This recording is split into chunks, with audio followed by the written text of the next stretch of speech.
Hey there and welcome to the Howearth Moon Goddess podcast. My name's Kyra and today I'm going to be exploring the different, cycles of energy, the different layers of energy cycles that we all have. So if you're someone who kind of feels like, you should be really energized at the full moon and stuff like that. And you've heard me talk about this a lot. If you've listened to the Howearth Moon Goddess podcast for a while, I talk about how the new moon is kind of the lowest energy point, and then the full moon is when we're feeling really energized. But not everyone feels this way through the moon cycle. Sometimes people feel really drained at the full moon and they're not feeling highly energized. So today I'm going to be talking a bit about why that is and a few different factors that you can consider to find your own energy cycles.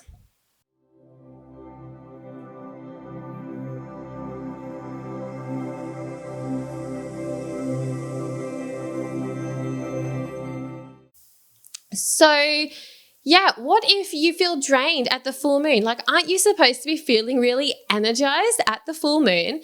So this is something that, if you've read my book, Moon Manifesting, you'll know I talk about this. I have a whole chapter in there about the full moon and how it's this time of heightened energy when you feel energized to do lots of things and to put yourself out there and do all the things. And then you'll know, I talk about the waning moon is when our energy starts to drop off and we feel, we start to feel a bit more tired as the moon continues to wane and gets closer to the new moon. So, of course, there's the lunar cycle, which is what, all my work, is based on. My book, Moon Manifesting, takes you through the entire lunar cycle. We look at all the different moon phases and how that affects your energy, your creativity, and how to use that energy to manifest your desires. So that lunar cycle, and if you want to know more about the lunar cycle, you can download my free Moon Manifesting calendar. The link is in the show notes, and that guides you through the moon cycle for the month ahead. And if you subscribe to my list, I keep sending you out free calendars every week. So you can get in tune with the energy of the lunar cycle, but I feel like it's even more important to understand how your own energy fluctuates throughout the month, throughout the lunar cycle, because yes, generally, collectively speaking, most people feel this heightened energy around the full moon and they feel, not so much energy at the new moon. But there's different factors. So the first factor is your menstrual cycle. If you're menstruating, then you have a different cycle, which may or may not be synced up to the moon. And I'm going to be talking a bit about that later as well. So keep listening if you're interested about the menstrual cycle and the moon cycle. But the interesting thing about menstrual cycles is that they are really closely related to the moon cycle. Generally, menstrual cycles are about 28, 29 days if they're pretty regular. And of course, that can fluctuate as well. And that's also, roughly the same length as the moon cycle. So there are many women who at times their menstrual cycle matches up perfectly to the moon cycle, meaning that they might menstruate around the new moon and ovulate around the full moon. So I really like this sort of model of the menstrual cycle where it does match up to that moon cycle, because your energy during menstruation is often quite low. This is a time when you feel like you want to rest, hibernate a bit. In modern days, where you can have the pill and whatever, and women skip their periods and whatever, it may not be as applicable, but if you're just having a natural cycle and you're letting your body do its thing, then generally, your energy can be quite low when you menstruate. And then when you ovulate, which is roughly about 2 weeks after you start menstruating, then your ovulation time is a time when your energy also picks up. You feel really energized and you want to do lots of things. Your libido is also heightened around this time as well. So you've got that heightened sexual energy as well. So your menstrual cycle, it may not match up to the moon cycle. So if your menstrual cycle doesn't match up to the moon cycle, then you may notice that, like let's say, for example, you menstruate, around the full moon and then you ovulate at the new moon. Then during that full moon, if that's when you're menstruating, then you're going to feel a bit less energetic. You're going to feel a bit drained. But then at the new moon, when I guess, you're supposed to be feeling a bit tired and not energetic, but because you're ovulating, then your energy is going to be heightened and you're going to be feeling more active. So seeing how your menstrual cycle lines up to the moon cycle can be really interesting in understanding your own energy cycles. And to be honest, in my own personal practice, I guess, I look at where my menstrual cycle is and I honor that probably more than the moon cycle when determining my energy levels. So right now, as an example, it's the waning moon. So generally speaking, this is the time when our energy should be starting to wane a bit too. But I'm coming up to ovulation in a few days. So that's why I'm here recording a bunch of podcast episodes. I've got, lots of stuff on my to-do list today because I'm feeling energized. And I know, it's the waning moon and, during the waning moon, I'm all like, slow down and take things at your own pace and let things go. But honoring your own cycle, so including your menstrual cycle in that, can help you understand where your energy is at. Tuning into your own energy is, super important. So don't dismiss that. Like if I'm saying it's the full moon, be really energized, do all this stuff, take into account your own cycles as well. So we've talked a bit about the menstrual cycle, and I'm going to touch on that again a bit later in the episode because it's really super fascinating. But first, another kind of layer of energy cycle that can affect your energy is looking at the house system in astrology. So if you don't know much about astrology, then this might be a bit confusing. In my book, Moon Manifesting, which is available on Amazon worldwide, I do guide you through finding your houses and your house system for not only your rising sign, but also looking at sun houses and moon houses, because this is also some really valuable information that you can use to determine when you're going to be feeling your best or when you're not going to be feeling your best. So, for example, when the moon moves into my 12th house, regardless of whether that's the 12th house on for my rising sign, the 12th house for my sun sign, or the 12th house for my moon sign, I know that that's often a time when I need to just step back and take a break and be patient and take things a bit slower.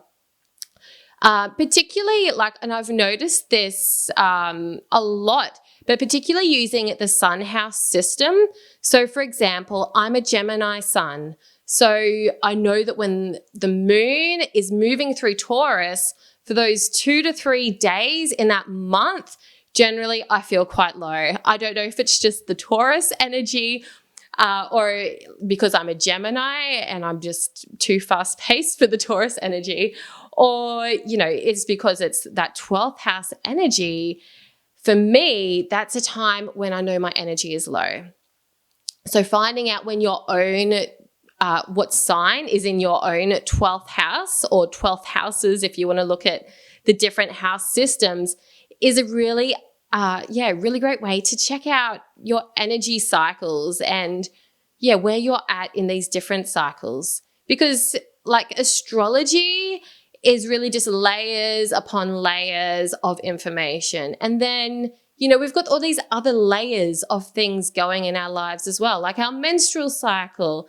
And of course, there's other things going on as well that are likely to be affecting your energy cycle. So there's lots of different ways to look at it. And I find it's really helpful to look at it look at all of it. And, you kind of pick and choose and see what resonates with you on a particular day. Maybe, it explains why you're feeling so low, or it explains why you're feeling so energized. So another thing also to consider, especially talking about the houses, is when there's other cycles going on as well, not just with the moon, but the sun. The sun, could be going through your 12th house as well. And that is often, a whole month when you really just want to retreat and hibernate and step back from the world and find yourself again. So, you may have an entire month where you have that low energy because the sun's moving through your 12th house.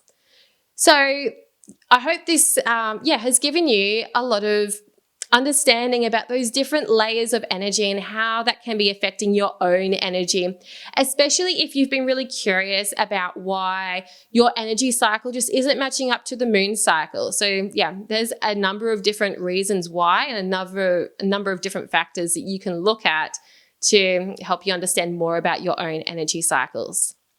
So before we finish off with this podcast episode, I would like to also chat a bit more about the menstrual cycle because, I find this really fascinating. In, my past life, which wasn't really that long ago, only a few years ago, I was a practicing medical herbalist, and I was focusing primarily on women's health and fertility. So with this medical interest in the woman's reproductive system, I became really fascinated, in the menstrual cycle. And I guess, that's partly what led me to being interested in the moon, because I found those correlations. And then I started doing less of the fertility medical herbalist stuff and more of the moon stuff. So going back to, the moon cycle and the menstrual cycle, something that I also get asked about is, well, can you align your menstrual cycle with the moon cycle? And the short answer is yes. I actually have like a whole little ebook about this available for Herbal Moon Goddess Academy students. So if you're in the academy, check that out.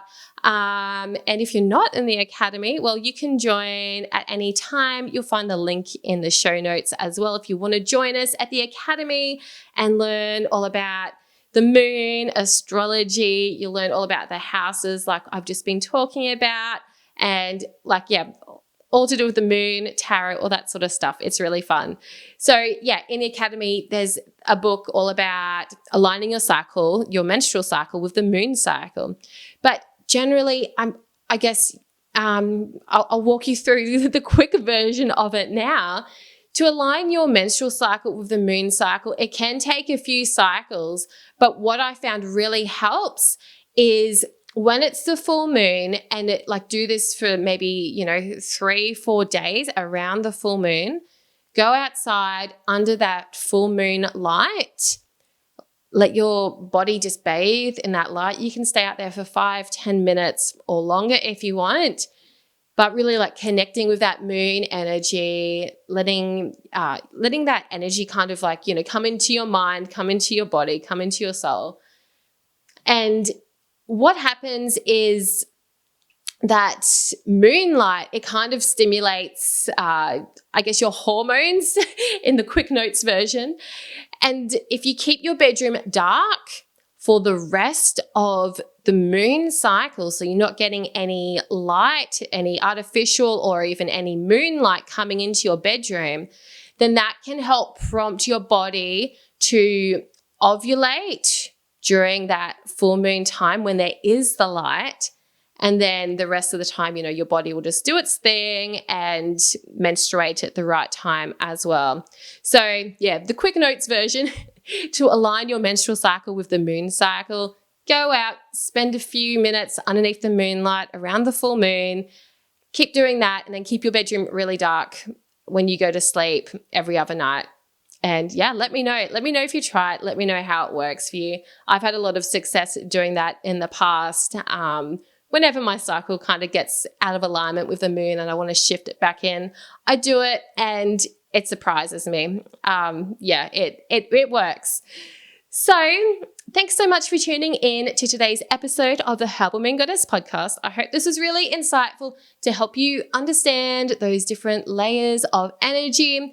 If you'd like to know more, click the link in the show notes below. And yeah, you can find out all the show notes from this episode,